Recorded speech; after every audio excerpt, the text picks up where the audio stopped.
저도 이제 살 날보다 살아온 날이 더 많은 나이인 탓에 얼마 전까지만 해도 내 나이가 몇인지조차도 세고 있지 않았는데 손자가 태어나고 할아버지 소리를 듣다 보니 제 나이도 실감이 되네요.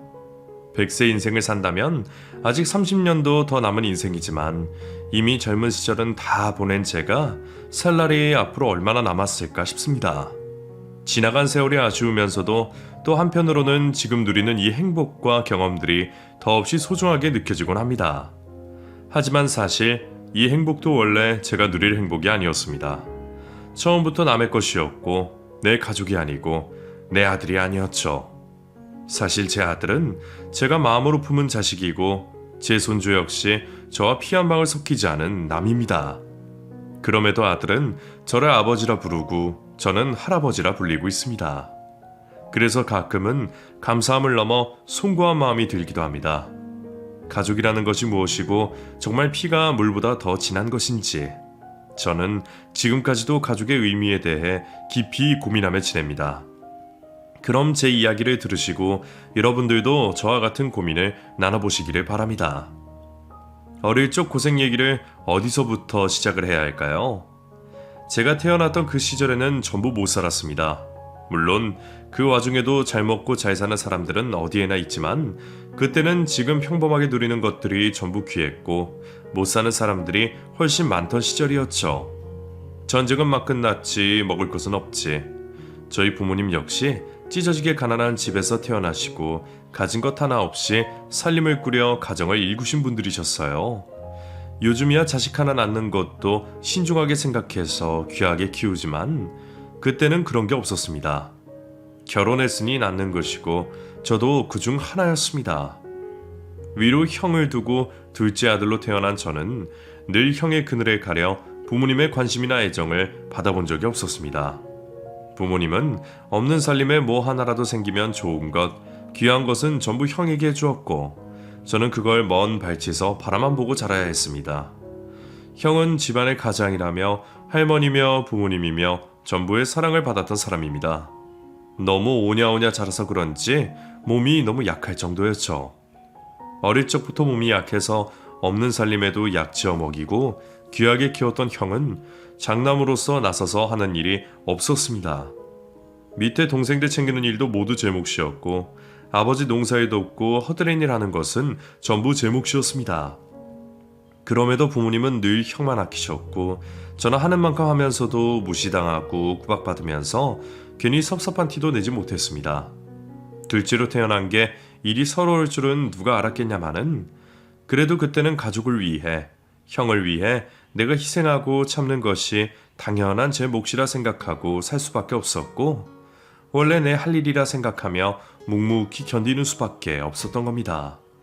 식구 많은 우리 집은 늘 끼니 한번 제대로 챙기기가 어려웠고 저는 20살 이전까지 쌀밥 한번 먹어본 적이 없었습니다. 어쩌다 흰쌀이 생기면 그건 전부 형의 몫이었지 제 몫은 아니었으니까요. 늘 옥수수나 보리나 섞어 먹던 탓에 한때는 흰쌀밥 원 없이 먹어보는 게 소원인 시절도 있었네요. 형편은 넉넉하지 못한데 식구는 많다 보니 그마저도 아껴 먹고 내 생일날에도 형 먼저 챙기시는 어머니 덕에 저는 늘 배불리 먹어보지 못했습니다. 그래서 체구도 작고 깡따구만 늘었나 싶기도 하네요. 그런 사정에 공부는 당연한 사치였습니다. 형이야 집안 일으켜야 할 장남이니 약한 몸에 약까지 먹어가며 계속 공부시킬 생각이셨지만 저는 중학교만 졸업하면 아버지 농사일을 배울 계획이었습니다. 나도 교복 입고 책보 들고 학교 다니고 싶었지만 제가 바랄 수 있을 만한 형편이 아니었죠. 그런 참에 어머니가 제게 생각지도 못한 말씀을 꺼내셨습니다. 저더러 남의 집 양자로 들어가라는 말씀이셨죠. 경보가, 너 그 집 가서 아들 할래? 그 집이 아들 집 나가서 죽고 대의일 사람이 없어서 아들로 들일 자식을 찾는다더라. 딱 네 나이쯤 됐으면 좋겠다 하는데 그 집 가면 공부도 시켜주고 물려받을 재산도 있다는데 너 학교 가고 싶다 그랬잖아. 어때? 안 좋겠냐? 공부를 시켜준다는 건 솔깃한 이야기였지만 아무리 미워도 내 식구, 내 가족이 여기 있는데 남의 집 가서 성 바꾸고 남의 아들 노릇한다는 게 참 마음에 내키지가 않았습니다. 제가 어머니 아버지 두고 어딜 가요. 저 학교 안 가도 되니까 그냥 집에 있을래요. 어차피 고등학교 가봐야 내가 뭐 대단한 일을 할 것도 아니고. 공부는 형이 하고 나는 농사 배워서 아버지 도와야죠. 됐어요. 얘야, 경보가. 그게 그리 쉽게 생각할 만한 일이 아니다. 공부만 시켜준다는 거면 몰라도 자식 없는 그 집 가서 아들 노릇하면 나중에 그 집 재산 다 네가 받을 것인데 이것만 시켜준다면 무조건 해야 하는 일 아니겠냐? 우리가 너한테 뭐 물려줄 게 있는 것도 아니고 너 장가 갈 때 돈 한 푼 못 해줄 것인데 너를 위해서라도 우리를 위해서라도 가는 편이 좋지. 너무 쉽게 결정하지 말고 찬찬히 생각해봐. 제 걱정을 하시는 듯 했지만 결국 부모님이 바라시는 것은 제가 그 집에 가는 것이었나 봅니다. 입 하나라도 덜 생각이신지 아니면 제가 남의 집 아들 노릇하다가 다른 식구들 도움이라도 주기를 바라는 것인지 어쨌든 내심 제가 그 집에 갔으면 하시는 어머니 아버지를 보며 저는 차마 안 간다는 소리를 할 수가 없었고 저는 마지막까지 자식된 도리를 하겠다는 생각에 결국 남의 집에 양자로 들어가게 되었습니다. 그렇게 떠밀리듯 남의 집에 양자로 들어가 성을 바꾸고 그 집 자식 노릇을 하게 되었지만 생활은 제가 생각하는 것과 많이 달랐습니다. 가기만 하면 공부도 시켜주고 아들 대접해준다는 말과 달리 그 집에서는 저를 그리 반기지도 않았고 귀하게 여기지도 않았습니다. 그저 농사 짓는 집에서 일손 도울 아들이 없어서 아쉬웠던 건지 공부는커녕 하루 종일 일만 시키더군요. 그러다 보니 내가 이 집에 머슴살이 하러 온 것인지 정말 아들 노릇하러 온 것인지 모르겠지만 그래도 나중에 유산이라도 받을 생각에 저는 잘 알지도 못하는 그분들을 어머니 아버지라 부르며 그 집 아들 노릇을 열심히 할 수밖에 없었습니다. 어떻게든 참고 버티긴 했지만 참 서러운 시절이었습니다. 중학교 다닐 나이면 나도 철이 들 만큼 든 나이라 생각했는데도 가끔은 지척에 계신 부모님이 그리워 달려가고 싶은 마음도 자주 들었고 가기 싫다고 버틸 걸 그랬다는 후회도 들었습니다.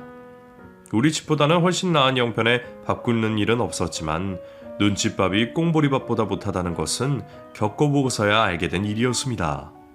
그래도 저는 오로지 우리 부모님 생각해서 그 집에서 눈칫밥 삼키고 힘든 일과를 견뎌냈던 건데 제가 그 집에 아들로 들어간 지 겨우 2년 만에 죽었다던 그 집 아들이 살아 돌아왔습니다. 새벽부터 식구들을 깨우는 대문 소리에 제가 달려나가 문을 열었더니 나보다 몇 살 더 많아 보이는 웬 부랑자가 집 앞에 서 있는 겁니다. 자기는 거짓골을 하고 있으면서도 나를 남의 집에 든 강도 취급을 하는 것을 보니 그 사람이 누군지 알겠더군요. 어머니, 아버지, 나 왔어!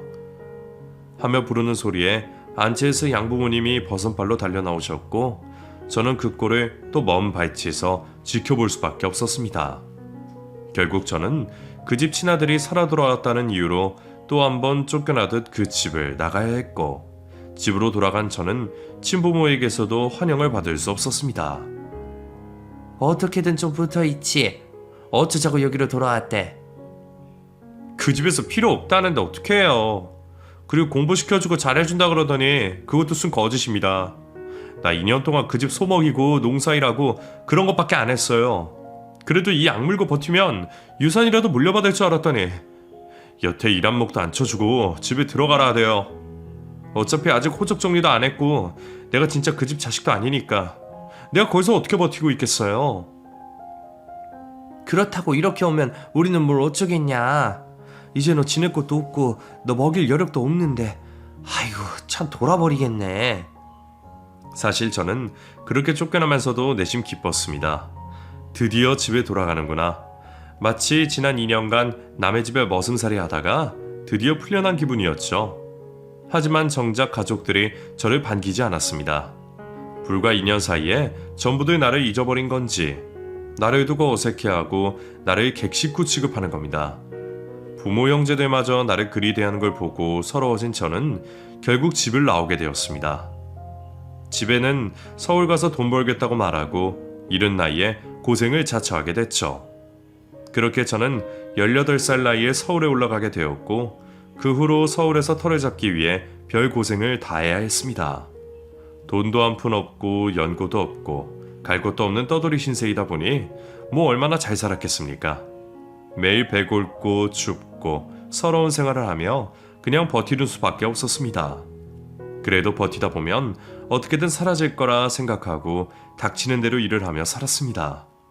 굳은 일은 마다하지 않고 시켜만 주면 열심히 하겠다며 키 작고 마른 몸으로 참 열심히도 살았습니다. 그때 고생하던 이야기를 다 늘어놓자면 한참 될 테니 더하진 않겠지만 돈 아낀다고 공장에서 쪽잠 자고 생판 모르는 남들이랑 여간방 나눠 쓰고 마음 편히 잠도 못 자고 먹지도 못하고 그 몇 년을 겨우 버텼습니다. 그래도 제가 말했지 않습니까?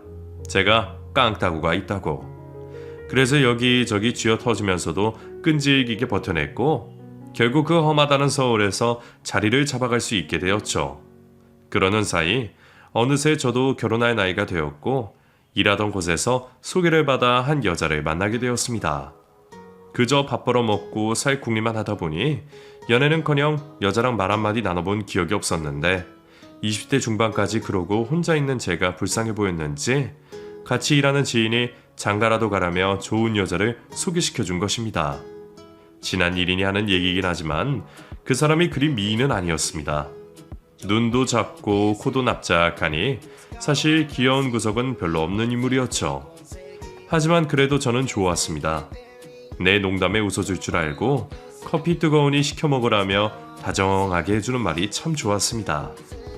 평생 부모에게서도 그런 대접받지 못했던 저는 처음 느껴보는 누군가의 애정과 관심에 무척이나 행복했고 당장이라도 그 여자와 가정을 꾸리고 행복해지고 싶었습니다. 그렇게 만난 지 몇 달 만에 우리는 결혼을 하게 되었습니다. 저는 가족과 인연 끊고 지내니 고아나 다름없었고 그 사람은 일찍 부모님 돌아가시며 혈혈단신이었습니다. 둘 다 부를 가족도 없고 형편도 비슷한 사정이었던지라 결혼식이라는 것도 하지 않았습니다. 그냥 양장 빌려주는 사진관에 가서 그럴듯하게 사진 한 장 찍고서 결혼이랍시고 신혼살림을 시작하게 되었어요. 그래도 마냥 행복했습니다. 늘 사랑이 고프고 가족의 정이 고팠던 탓에 남들에게 받지 못하는 애정과 관심을 내 마누라, 내 자식에게 받아보고 싶었거든요. 처음에는 말 그대로 깨볶는 신혼이었고 무척 좋았습니다. 맨날 대충 찬밥 긁어먹던 신세에서 매일 저녁 찌개 끓여놓고 기다리는 아내가 있다는 것은 천지 차이였었죠. 퇴근길이 그렇게 기다려지는 것은 난생 처음이었습니다. 사실 저희 또래들이 다 그렇지 않습니까? 어려움 많이 겪고 살았던 탓에 별것 아닌 거에도 늘 감사하고 기뻐하고 그게 바라는 것 없이 또 가장 노릇하면서 묵묵히 살아가잖아요. 저도 그랬습니다. 그저 아내가 있다는 것이 감사했고 그런 아내와 시덥지 않은 얘기 나누며 매달 월급 봉투 가져다 주는 것이 제가 바라던 행복이었습니다. 하지만 그런 행복은 그리 오래가지 못했습니다. 내가 별말 안 해도 웃어주고 실수를 해도 이해해주던 마누라는 도망간 것인지 신혼 지낸 지 1년도 안 되어서 내 바가지를 긁기 시작하는 겁니다. 오늘은 찌개도 없어? 당신 장 안 봤어? 오늘 밥상에 먹을 게 너무 없네. 김치 있고 나물 몇 개 있으면 됐지 뭘 더 바래? 아니 왜 소리 지르고 그래? 요즘 너무 부실하니까 그렇지. 계란이라도 좀 붙이든가. 그러지 이게 뭐야? 그런 게 먹고 싶으면 돈을 많이 벌어오든가. 맨날 쥐꼬리만한 월급 받아오는 주제에 지금 계란 내라는 소리가 나와? 근데 당신 요즘 정말 왜 그래? 내가 뭐 화를 냈어? 신경질을 부렸어? 남편이 살림하는 마누라한테 반찬 얘기도 못 꺼내? 못 꺼내. 그런 소리 꺼내고 싶으면 돈을 많이 벌어다 주든가. 뭘 잘했다고 그런 소리를 꺼내? 누가 들으면 내가 땡전 한 푼 못 버는 줄 알고 오해하겠네. 아직 자식도 없는데 이 돈이면 둘이 먹고도 살고도 충분히 남는데 대체 뭐가 문제야? 뭐가 문제냐고? 그래서 매달 이렇게 대충 먹고만 살면 되는 거야? 그래서 이런 좁아 터진 집에서 평생 살고 이런 데서 자식 키우려고? 당신이 결혼해서 가장 노릇을 하고 싶으면 더 나아질 생각을 해야지. 저축도 하고 있잖아. 여기 몇 년이나 살았다고 벌써 불평을 하고 그래. 나는 뭐 가지고 온 것 없어서 불평도 하면 안 된다 이 소리야? 당신 그런 말 하면 안 돼. 나 시집 오면서 당신이 나한테 뭐 하나라도 해줬어? 부릴 사람 없다고 결혼식도 안 하고 남들은 결혼바지 좋은 거 같은데 난 어디 갖다 팔지도 못하는 거 하나 해줘놓고 당신이 나 입으라고 옷이라도 사줬어? 보석이라도 들러줬어? 언제는 호갱시켜주겠다 그러더니 이게 사람 사는 꼬라지야? 아이고 그래 알았어. 돈 많이 못 벌어온 내가 죄인이다 죄인. 내가 미안하다 그래. 못 배우고 가진 것 없는 제가 아무리 열심히 살아봐야 삶이 얼마나 많이 나아지겠습니까? 그래봤자 거기서 거기였지만 그래도 저는 성실하게 살겠다고 노력했습니다. 하지만 아내의 눈에는 턱없이 부족했던 모양입니다. 그렇게 아내는 언젠가부터 그렇게 매일 돈을 더 벌어오라며 바가지를 긁기 시작했고, 그렇게 아내에게 시달리던 사이 아내가 임신을 하게 되었습니다. 결혼하고 몇 년째 아이 소식이 들리지 않아 저희도 걱정이 많았는데, 지성이면 감천이라더니 하늘이 드디어 우리 뜻을 들어주신 거라 생각했습니다. 그리고 임신한 아내는 아이 때문이라도 저와 다시 잘 지내려 노력하는 듯 했죠. 덕분에 저도 더 이상 잔소리에 시달리지 않았고, 곧 태어날 아이와 아내를 위해 뭐든지 하리라 마음을 먹었습니다. 아이의 출산을 기다리는 일은 결혼과는 또 다른 기쁨이었습니다. 세상에 나를 닮은 분신이 생긴다는 것이 얼마나 기대되고 설레는 일인지 겪어보신 분들은 모두들 아실 겁니다. 저 또한 그랬고, 아이가 태어날 때까지 온갖 기대를 다하고 있었죠. 산통을 하며 분만실로 들어간 아이와 아내를 기다리며 하염없이 기도만 하고 있었습니다. 간호사가 제 아이를 품에 안겨주는데 시뻘건 애를 보며 이 애가 내 자식이라니 얼마나 벅차고 기뻤는지 모릅니다. 하지만 아이의 혈액형을 들은 순간 저는 한순간에 모든 희망을 내려놓을 수밖에 없었습니다. 제가 길게 배우진 못했다고는 하지만 공부는 참 좋아했습니다. 그래서 여기저기서 주워드는 것도 많았고, 학창 시절에 공부도 열심히 했었어요. 학교 다닐 적에 혈액형에 대해서 배운 것을 떠올리면 아이의 혈액형은 말이 되지 않았습니다. 불과 얼마 전에 우리 두 사람 다 병원에서 검사도 받았으니 우리 부부의 혈액형이 잘못되었을 리도 없었습니다. 그래서 제가 물었습니다. 여보, 당신 A형이고 난 O형이잖아. 근데 우리 애가 왜 AB형이지? 뭐가 잘못된 거 아니야? 무슨 말 하는 거야? 애 혈액형이 뭐 어쨌다고. 당신이랑 나랑 사이에서는 아이가 AB형일 수가 없지. 제가 설명을 하는데도 아내는 알아듣지 못했습니다. 그 사람 가방끈도 짧고 책 읽는 건 아주 싫어했으니 그 시절의 혈액형이니 뭐 그런 건 잘 모른다 치더라도 그 상황 자체가 말이 되지 않았습니다. 당신 솔직하게 말해봐. 이 애 내 자식 맞아? 뭐? 아니 당신은 하다하다 방금 애 낳은 마누라한테 그런 모함을 해? 내가 그럼 어디 밖에서 자식을 만들어 오기라도 했다는 거야? 세상에, 동네 사람들 이 남자 좀 보세요. 10달 품어서 개고생하면서 아들 낳아줬더니 낳자마자 남의 자식이라고 이상한 소리 하고 있고, 그놈의 피가 뭐 어쨌다는 건데. 아내는 처음에는 끝까지 잡아떼더군요. 그냥 우기면 내가 검사해보자 하지 못할 거라 생각했는지 절대로 그런 일이 없다며 저를 괜히 마누라 의심하는 냉혈한처럼 말했습니다. 저도 차라리 내가 잘못 알고 있는 거라 생각하고 싶었습니다. 아이가 태어나기를, 내 가정을 꾸리기를 얼마나 기다려왔는데 설마 그런 생각은 하지도 못했으니까요. 하지만 의사까지 나와서 혈액형이 이상하다는 얘기를 하고 결국 검사까지 하고 나서야 더 우기지 못했습니다. 그리고 뒤늦게서야 자기 잘못을 시인하고 제게 솔직한 사실을 밝히는 겁니다. 여보, 내가 잘못했어. 내가 미안해. 당신 정말 나를 두고 바람을 핀 거야? 대체 언제부터? 대체 누구랑? 여보 미안해. 내가 잠깐 돌았었나 봐. 그냥 잠깐 실수했던 건데 설마 남의 자식일 줄은 몰랐어. 그렇다고 이제 와서 이혼이라도 할 거야? 우리 그러지 말자. 애가 싫으면 보낼게. 우리 애는 또 낳으면 되잖아? 나 당신이랑 평생 살고 싶어. 나 한 번만 용서해주면 앞으로 아무 소리 안 하고 찍소리 안 하고 살게. 여보 정말 미안해. 한 번만 눈 감아줘 제발. 심지어 아내가 바람핀 인간은 제가 모르는 사람도 아니었습니다. 우리랑 한 동네 살며 이웃사촌하던 쌀가게 사장이었습니다. 모르는 사람이면 몰라도 형동생하며 알고 지내던 사람이랑 그랬다는 것을 듣고는 저도 제정신일 수 없었습니다. 결국 저는 그 집을 찾아가 뒤집어 엎고 아내와 한바탕 하며 결국 이혼이라는 것을 하게 되었습니다. 마음 같아서는 두 인간 다 간통죄로 잡아넣고 싶었는데 그래도 그동안 산 정 때문에 그런지 이제 막 아이 낳고 누워있는 그 여자를 차마 감옥에 보낼 수가 없었습니다. 결혼할 때는 사진 한 장 찍고 간단하게 했는데 이혼은 대체 어떻게 해야 하는 건지 그것도 참 머리 아픈 일이었죠. 그렇게 저는 평생 할 일